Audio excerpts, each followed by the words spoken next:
If you've ever eaten not because you were hungry, but because you were stressed, lonely, overwhelmed, or just done, this episode is for you. Emotional eating isn't about food, it's about wiring.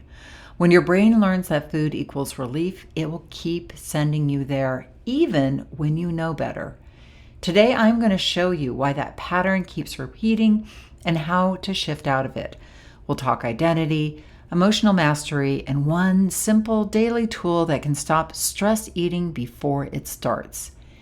This isn't about willpower. It's about learning to lead your mind instead of being led by it. So grab your most comfy blanket and come on in.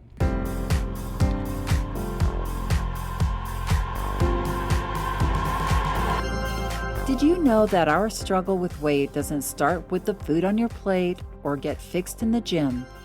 80% of our weight struggle is mental. That's right. The key to unlocking long-term weight release and management begins in your mind. Hi there, I'm Rita Black. I'm a clinical hypnotherapist, weight loss expert, best-selling author, and the creator of the Shift Weight Mastery process. And not only have I helped thousands of people over the past 20 years achieve long-term weight mastery, I am also a former weight struggler, carb addict, and binge eater. And after 2 decades of failed diets and fad weight loss programs, I lost 40 pounds with the help of hypnosis. Not only did I release all that weight, I have kept it off for 25 years. Enter the Thin Thinking podcast, where you too will learn how to remove the mental roadblocks that keep you struggling. I'll give you the thin thinking tools, skills, and insights to help you develop the mindset you need, not only to achieve your ideal weight, but to stay there long term and live your best life. Sound good? Let's get started. Hello, and come on in and enjoy our first week of March appreciation. I feel like March is always so promising, don't you? And then sometimes it can be rather disappointing. I only mean that because of the weather. You know that song from Carousel? I'm going to have to sing. Not seriously, but there's a musical Carousel, and that song is ringing in my head today. It's like June is busting out all over you. Do you know that song? I'm not going to sing the whole song, but I'm going to sing just one line, which is, March went out like a lion, a-whipping up the water on the bay. April cried and stepped aside, and along came pretty little May. Well, we are not in pretty little May, but we're in March, and it promises so much. I always think of it as the first, open door of spring, but then we have rainstorms. I remember when I lived in New York, tulips would grow on the little trees on the street, and then some freezing cold day would go and kill them, right? So March is a mixed bag, but we are going to appreciate March for what it is. It's the promise of things to come. But it can be stressful, especially if you have not done your taxes. And I will be honest with you, I haven't done my taxes yet. So you can hear the fear and panic creeping in my voice, right? Well, if you are stressed or emotional these days, this episode is dedicated for you. It is actually part of a coaching session taken from my emotional eating toolkit, and I think you're really going to like it. To celebrate tax season, I am offering my emotional eating toolkit actually at half price. It's actually called the Shift Out of Emotional Eating Toolkit, and it has coaching sessions, hypnosis sessions, and a morning meditation. And it's available on an online website where you can access everything and listen to it there, or download it. Or if you want to, you can just listen to it from the website, or you can also, if you like, download the Kajabi app and just listen to it from your phone, just like an app. This toolkit is designed to help you build the skills of emotional mastery. So you don't need to stress or comfort eat, but you can stay calm and comfort yourself from the inside out. And of course, the hypnosis is there to take all of that goodness to the subconscious level. So, like I said, you can get half off right now if you just use the code COMFORT. That's COMFORT, just like it's spelled, all caps or lowercase, it doesn't matter. Just visit the show notes and check it out. So let's dive into the first part of the Preventing Emotional Eating coaching session. So today we are going to dive into the first part of the Preventing Emotional Eating coaching session. We will talk about the journey, creating a vision, creating an identity, and first tool of connecting with yourself. Enjoy. Hope. And I want you to think of these parts of your mind like muscles. The emotional eating muscle right now is strong and well formed. And the emotional mastery muscle might be a little weak and limp. But every step that you take on your journey of managing your emotions instead of eating over them is like flexing the emotional mastery muscle, as the other emotional eating muscle gets weaker and weaker and weaker. So to begin, I invite you to see that you are on a hero's journey of shifting out of emotional eating. If you have gone through the Shift Weight Mastery process or listened to my Thin Thinking podcast, you know that I think of weight mastery as a hero's journey. Hero's journey, let me explain. There is this anthropologist, if you don't know, Joseph Campbell was his name, and he studied cultures all over the world, and he found a common thread in their storytelling, the story of the hero and the transformation of the hero from, the normal person into a hero. And while the hero became transformed is by, first of all, going on a journey. Stepping out of their normal world, whoever that hero is, and usually that hero is reluctant, and stepping into a new world. And within that new world, they are thrown obstacles. They have to encounter obstacles and grow in order to overcome the obstacles, ultimately slaying the dragon, becoming transformed and returning to the village or returning to wherever as, a better, the most evolved and best version of themselves. So if you are on your weight mastery journey already, good for you. This emotional eating mastery journey is a powerful leg on the journey of your transformation and one worth taking. Now, if you are new to the idea of the hero's journey altogether, have never done the Shift Weight Mastery process, that's fine. I'm just going to walk you through how it applies to your journey of emotional eating and mastery. So, like I said, in the story of transformation on a hero's journey, most heroes are reluctant before they begin their journey. Think of a Hollywood movie. They are all based on this hero's journey structure. And what happens, like I said, is the hero usually, when we meet the hero, is reluctant. The hero doesn't start the movie typically doing what they end up doing in the movie. They're usually doing something else. Their life gets interrupted, and they are called forth on an adventure or called forth to become bigger, go get the girl, go get the money, go. I had a friend who was a screenwriter, and he said every scene is either about getting love or getting money. So with that in mind, you're not either getting either, but you're getting emotional mastery. For you, maybe you have been reluctant to begin a journey of managing feelings and emotions. Maybe it seemed way too big of a project or too confronting, or you just didn't believe you could do it, or it just seemed scary. I'll deal with it tomorrow, we say to ourselves. I'll deal with it next year. I can't. I'm too busy. I'm too stressed. I can't do it. And that's normal. Being reluctant keeps us in the comfort zone.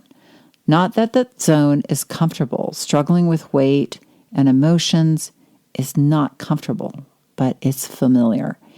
Eating to manage emotions is familiar. But there comes a moment when the pain becomes too great, and we must embark upon the journey into the new land. And I wonder if the pain of emotional eating has become too great for you.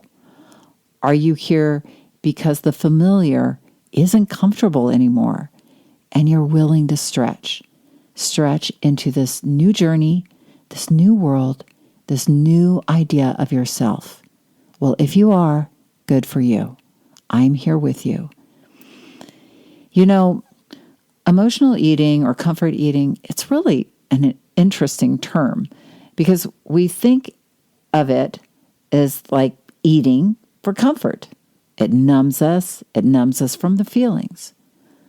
What happens is we begin feeling a feeling, and we begin feeling the feeling, and the brain responds. It's like, we don't want to feel this feeling. Let's numb it with food. This is the way we've gotten used to it. So the dopamine center in the brain will agitate us. We'll say, food, food, food. We need the food. And we see food not as food, but a portal into relief and calm.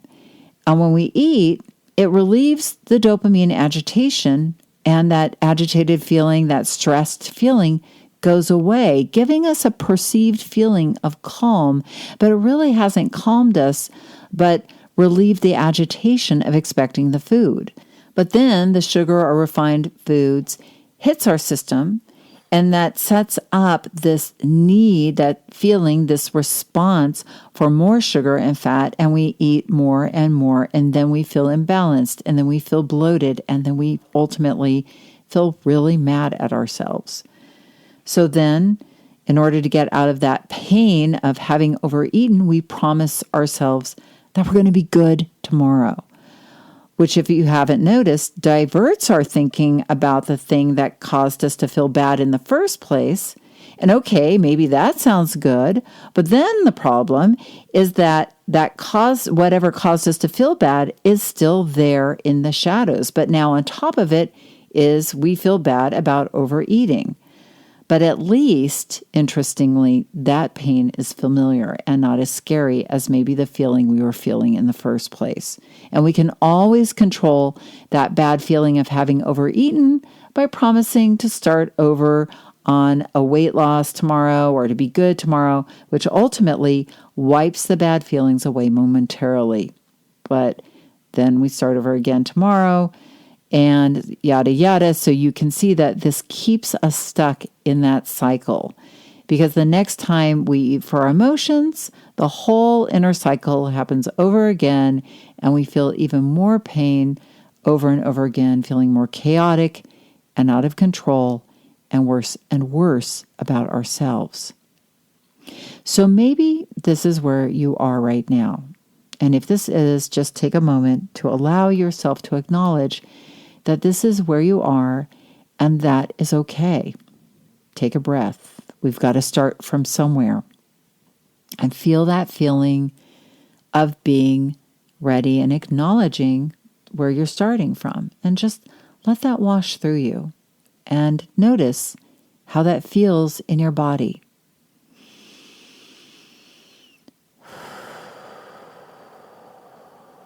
Take a breath in of compassion and understanding. So lovingly, just give yourself permission to be here. Be in your body. Take another breath in and just let that acceptance wash through you, that it's okay and you're okay. We're starting from where we're starting from. And you can start to acknowledge where you are and to be proud of yourself for starting and being willing to stretch out of the reluctance and fear and out of that comfort zone, which actually wasn't so comfortable. You are now moving out of reluctance into action. The pain pushes until the vision pulls. The pain pushes until the vision pulls. pulls. The pain pushes until the vision pulls. In order to pull you, we want to do two things to set you firmly on your path of your journey out of emotional eating. One thing is we want to give you an identity, and the other thing is we want to give you a vision. So let's start with identity and giving you a new one. Right now, you probably see yourself as an emotional eater, and that identity is part of you. It's part of how you see yourself. Identity in our mind is in our subconscious mind, and how you see yourself. We have many identities. In fact, you probably have thousands. You have an identity of where you live, the city where you live, the state where you live, the country where you live.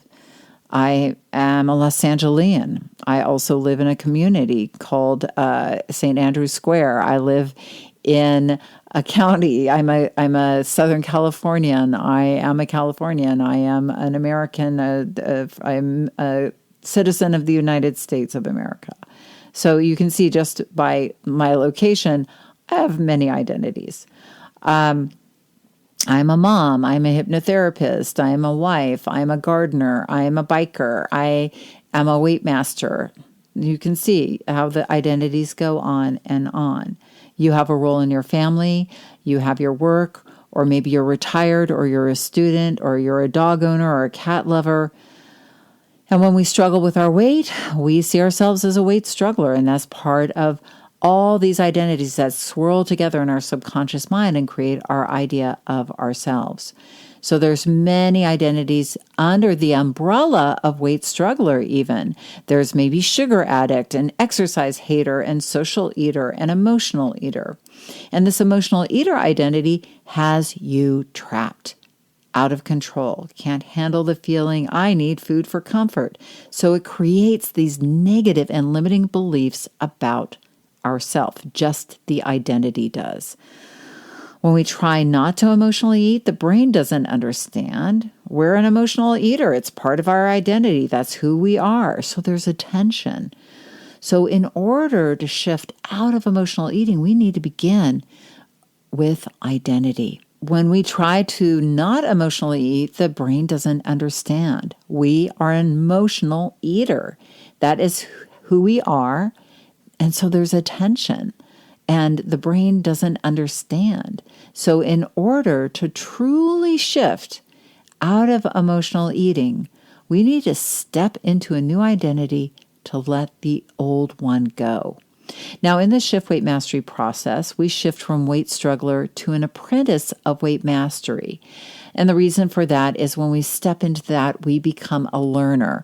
And so it doesn't matter what we weigh or where we're at in our skill set of weight management. The moment you become a learner, it opens your brain up to see you with a different identity, a more powerful identity, that of an apprentice or learner.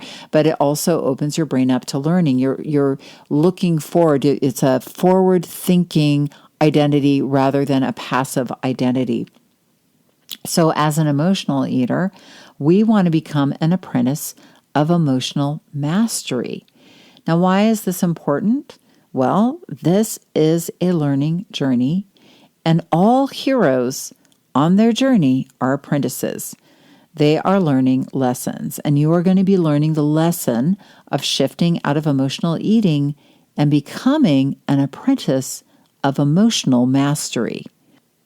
So now, if and when you are emotionally eating, you are not reinforcing the old belief that you are an emotional eater, but you are in learning mode, using whatever happens as a lesson to improve and get better to proceed to emotional mastery. So emotional eating for you now becomes a classroom and a way to learn and heal rather than something bad that just gets reinforced every time you do it and you feel bad about yourself. It reinforces those old limiting beliefs. So now you're shifting out of that. You have shifted identities so many times in your life. Perhaps When you were a student and you went out into the real world and became a professional, you stepped into being a professional, or you became an adult. You maybe shifted from being an apartment renter to a homeowner at one point, or you became a car owner or a dog owner. And usually these shifts of identities happen very quickly. If you ever got married, the moment you said "I do," you stepped into being a wife or a husband or a partner. If you ever had a child, when your child was presented to you, you really stepped into that role of being a parent. These things you step into and you begin to adapt to. When we are presented with a new and more powerful identity, the mind sees it as an adventure of transformation, and the brain loves to do this. And in our upcoming cognitive coaching and hypnosis session, we will take you even deeper into shifting this identity. But for the moment, imagine slipping out of your emotional eating identity. Now take a deep breath in and let that identity go. Just give yourself permission to let it go. Now, take another deep breath in and put your hand over your heart and bring in your new emotional mastery apprentice identity, making the commitment to show up for yourself and learn and develop that powerful emotional mastery muscle in your mind. Take another deep breath in. Just really lock that in. Very good. All right. Now, apprentice of emotional eating mastery, nice to meet you. Let's move on to vision. Now, like I said, the pain pushes until the vision pulls. So it's important that we create a vision for you. And this is your new emotional mastery apprentice moving towards this vision. Every hero is pulled forth into action by a powerful vision of who they are becoming and the outcome they are creating. And that will allow them to be transformed, taking that journey, engaging in that journey. Our brain doesn't work with negatives. It doesn't like negatives.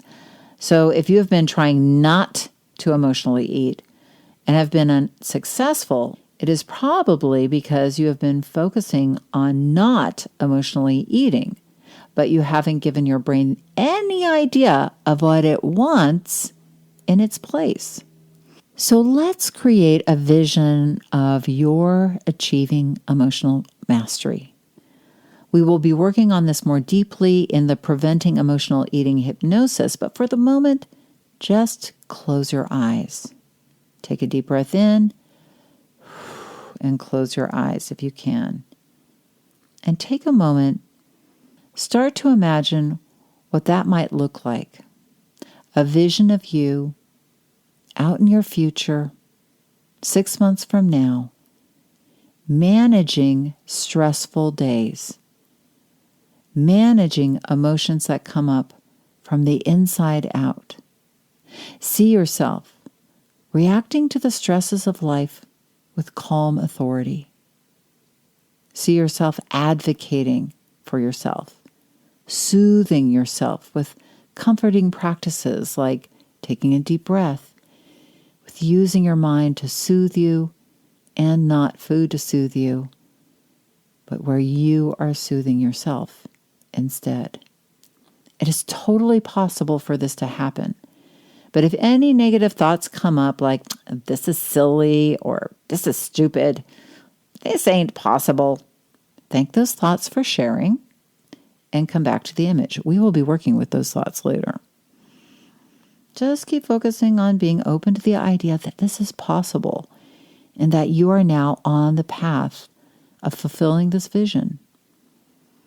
Just for now, I want you to think of that emotionally masterful you out in that future, moving through your life, handling feelings, stresses, emotions without having to eat over them. What does that look like?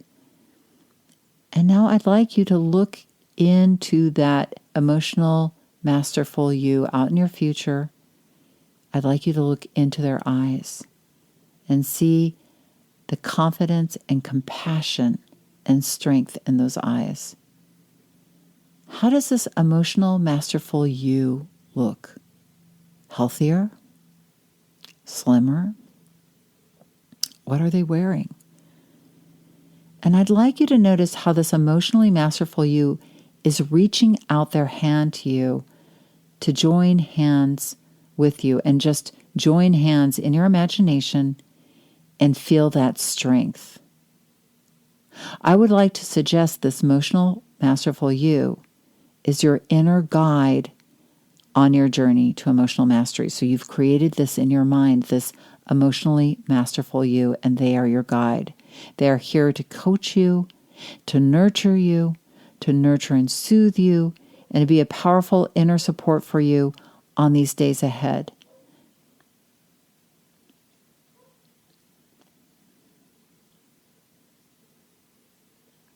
Take a breath, and now imagine becoming one with this powerful you. Just imagine melting into that. Imagine becoming one with this powerful you. Imagine joining forces, this inner emotional guide. And now imagine in your mind taking that first step out onto your journey with that guide within you. You have begun. Now open your eyes. Good job. Now that might have felt a little weird. Maybe you didn't see everything, and that's okay. We're just starting to open up that door, and we will be working on this more in the coaching and the hypnosis session. We are going to be working on this more in the cognitive coaching and hypnosis session. So now you have a journey, you have started, and you've begun letting the reluctance go. You have an identity as an apprentice of emotional mastery. You now have a vision of where you are heading. And most importantly, you now have a powerful inner emotional guide that's going to help you through the journey and to be there to support you. So now let's get started with one powerful skill of preventing emotional eating. And that skill is called self-connecting, or the check-in tool. Now, here's the idea of self-connecting. Often, an emotional eating response happens because we spend too much time focused outside of ourselves, and we don't even notice the stress, emotions, fatigue, and overwhelm building up until it's too late. The skill of self-connecting is creating the habit of checking in on your inner state throughout your day, like you would a friend. Hey, how's it going? Are you okay?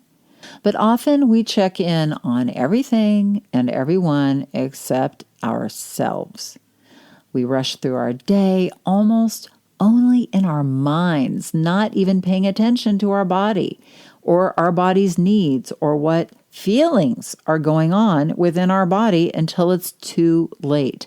The stress or the emotion or the hunger or the fatigue hit a peak, and then we find ourselves mindlessly eating or even eating with intention to numb.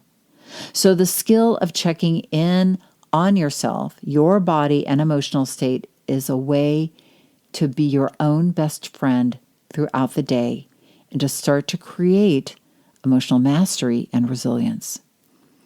You know how sports coaches call huddles throughout the game to get the team back on track? These check-ins are similar.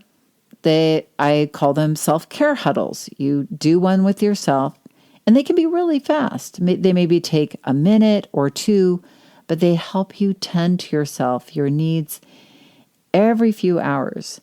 This can help you calm yourself down and think things through, or feed yourself, or give yourself some coaching before things reach an emotional eating point.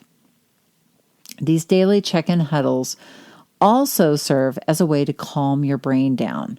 They are what I like to call brain breaks in a way. Your brain actually needs breaks to perform well. Cognitive studies show that every couple of hours, our mind needs a brain break. All the stimulation from our digital lives and social interactions and decision making and stress and emotions, it needs a steam valve of sorts. And if we don't decompress our brain every couple of hours, we get overwhelmed. We can't think anymore. We can't recall names, and our brains don't perform well. We get emotional. We get cranky. So if you are hesitant to take these check-in breaks, if you think, I don't have time, or that sounds silly, realize it's not only a part of your weight management plan and self-care plan, but it is also really a part of your productivity plan for the day as well. So here's how a check-in goes. And you can try this with me if you aren't driving. Or if you are driving, wait. Just wait until you can listen to this later or pull to the side right now. And just sit for a moment and take a nice deep breath in and close your eyes. In our Preventing Emotional Eating hypnosis session, we're going to work on this shift breath by anchoring in a feeling of well-being with this breath. But for now, just take a deep breath in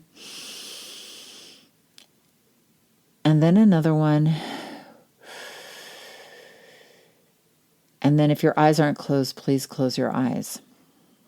Now just tune into your body. Yes, you have one. Did you forget? We often do, but just for now, just notice all the feelings going on in your body. Ask yourself, what is going on in my body right now? And just notice. You may be feeling a lot of electricity or stress, or maybe you feel calm, or maybe you feel hungry or thirsty. And you need to tend to that before it becomes too hungry or thirsty and you end up overeating. So just scan your body and notice everything. Good. And just take another deep breath in and send a wave of relaxation to the parts of your body that have any tension. If you're feeling emotions, this will be your moment to notice this and to work with your emotions with tools you will be learning. But for now, just tune in and notice. Isn't this nice? We aren't done. Now, the next question is, what is going on in my mind? What are you thinking? Are there any negative thoughts? Or are you feeling good and calm? Are there thoughts of what you expect you need to get done, causing some stress? Don't worry, you're going to learn how to manage these. But for now, just tune in and notice. And now the next question. What do I need right now? What do I need right now? Are you feeling tired? Do you need a longer break? Do you need a healthy snack? A drink of water? Do you need to give yourself a little love because you are feeling down? It's amazing how just caring about yourself in this compassionate way can calm us right down. Do your best to tend to your needs because by doing so now, you are averting a future stress or emotional eating episode. Now, last question. What will I need later? So maybe you don't need anything in the moment, but maybe you note that you will need to take a break in an hour, or to make sure you stop and eat some lunch at noon. Maybe you need to talk with the coworker who slightly pissed you off and you need to process some stuff and get some things clear. This checking in process, take a breath, close your eyes, ask, what is going on in my body? What is going on in my mind? What do I need right now? What will I need later?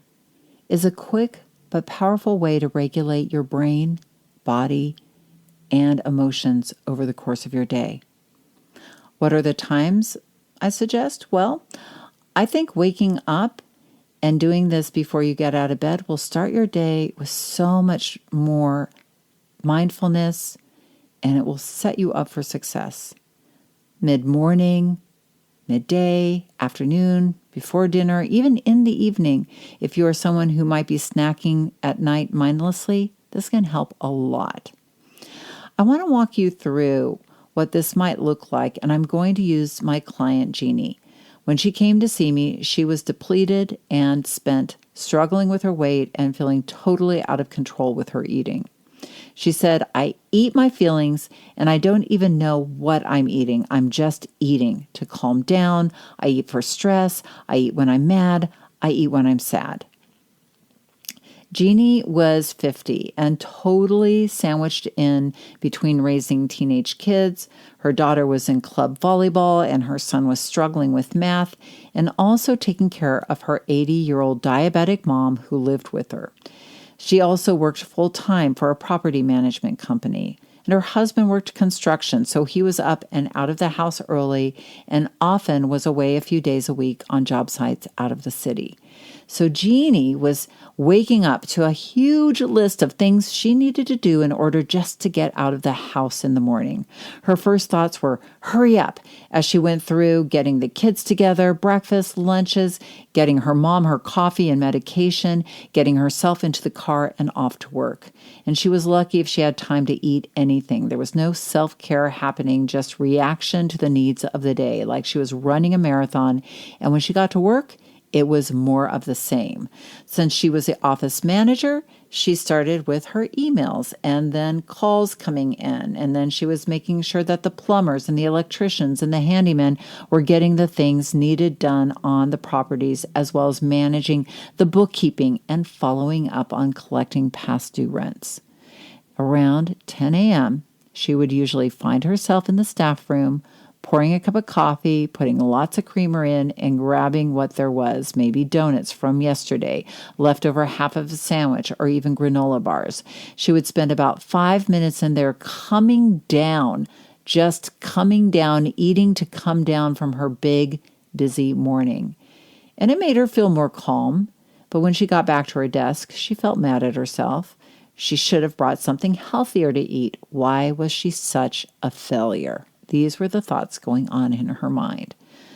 But soon the phone would ring and she was off to more managing until about 1 o'clock, when she hurriedly ate a sandwich or a pizza that somebody ordered for the staff with a Diet Coke, and then back to work, not even stopping to use the bathroom sometimes or even taking a drink of water until about 3:30, when the other office manager came in. By that time, it was time to leave to pick up her daughter and son and get her son home for tutoring, and then to check in on her mom and give her her meds, and then her daughter off to volleyball practice, where she sat in the car, snacked on something she picked up at Starbucks to have while she responded to more emails from work, and then calling in to check in on her mom and her son. And once she got home, she was making dinner, and then she snacked on tortilla chips while she cooked, always feeling a little stressed and behind. And by the time dinner rolled around, she tried to eat healthfully. Maybe she had some salad and some vegetables. But as she cleaned up, she mindlessly ate some of the pasta off her daughter's plate.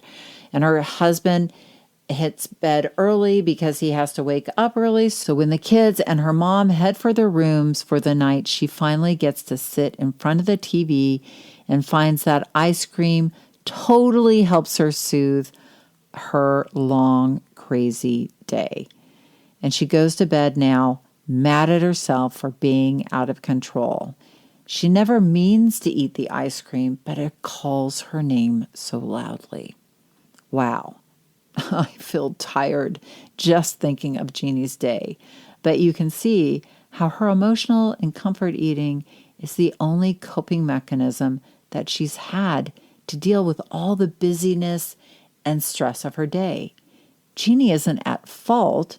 She's just trying to survive. But she got caught in this vicious cycle of just trying to survive and keep up, which is now hard to break.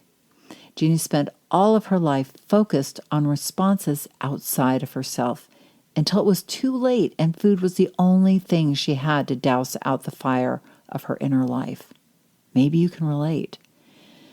So, what we needed to do first was to start to give Jeannie the ability to begin to slow down and become mindful, to be her own best friend.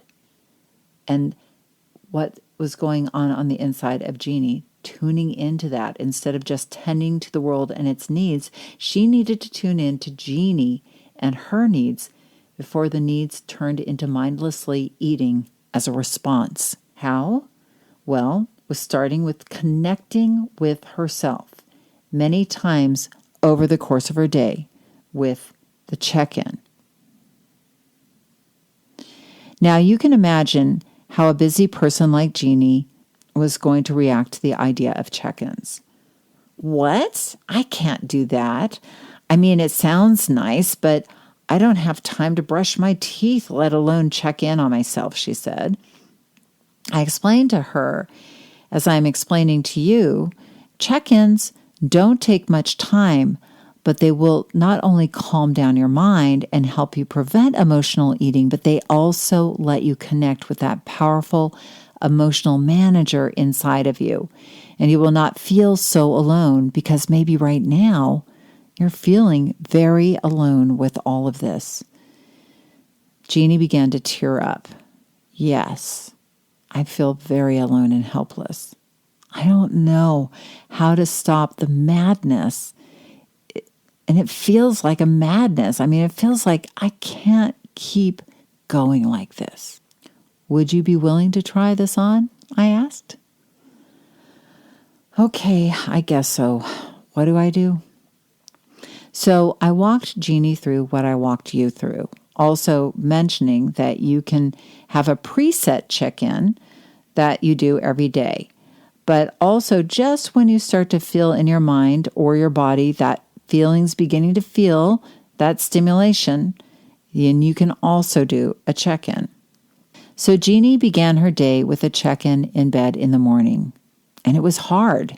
She wanted to get right out of bed right away and started taking care of everybody else, but she did it. She took a breath and she made herself do it. She closed her eyes and tuned into her body.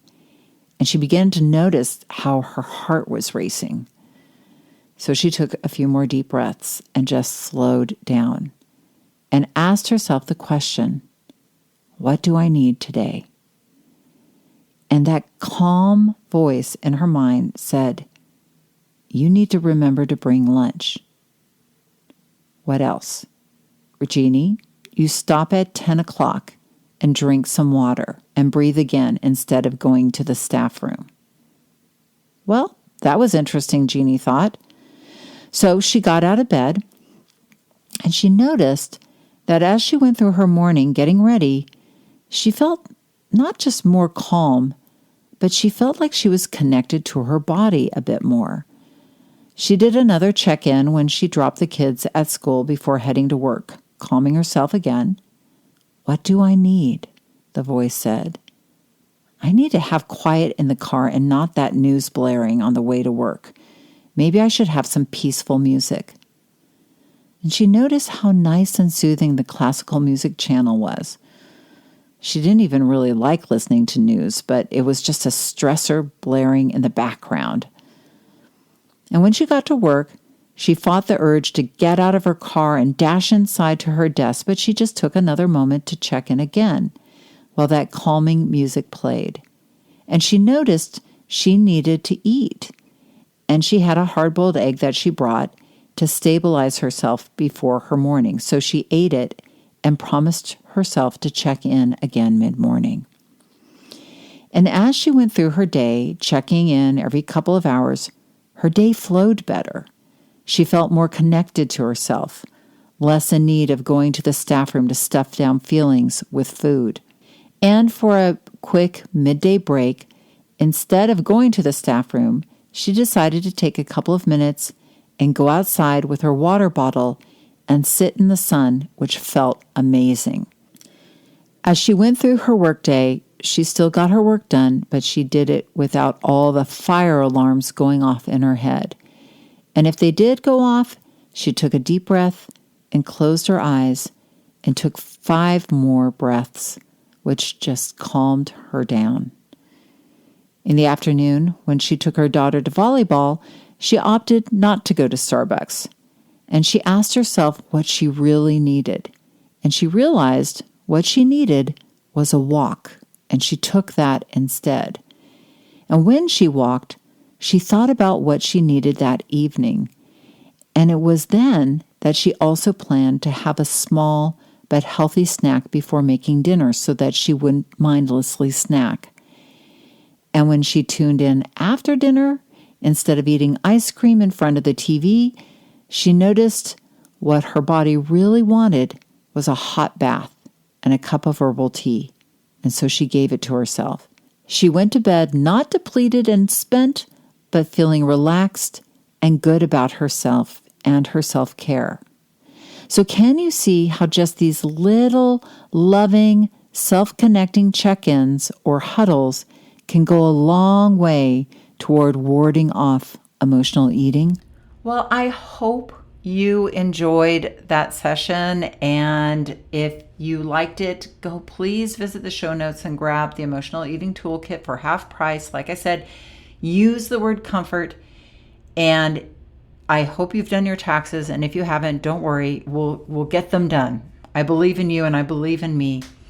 And remember that the key, and probably the only key to unlocking the door of the weight struggle, is inside you. So keep listening and find it, and I will be here with you in March again next week.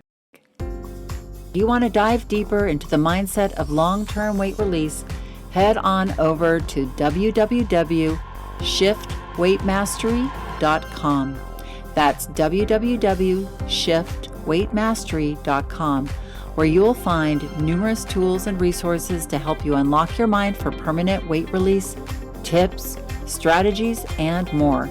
And be sure to check the show notes to learn more about my book, From Fat to Thin Thinking, Unlock Your Mind for Permanent Weight Loss.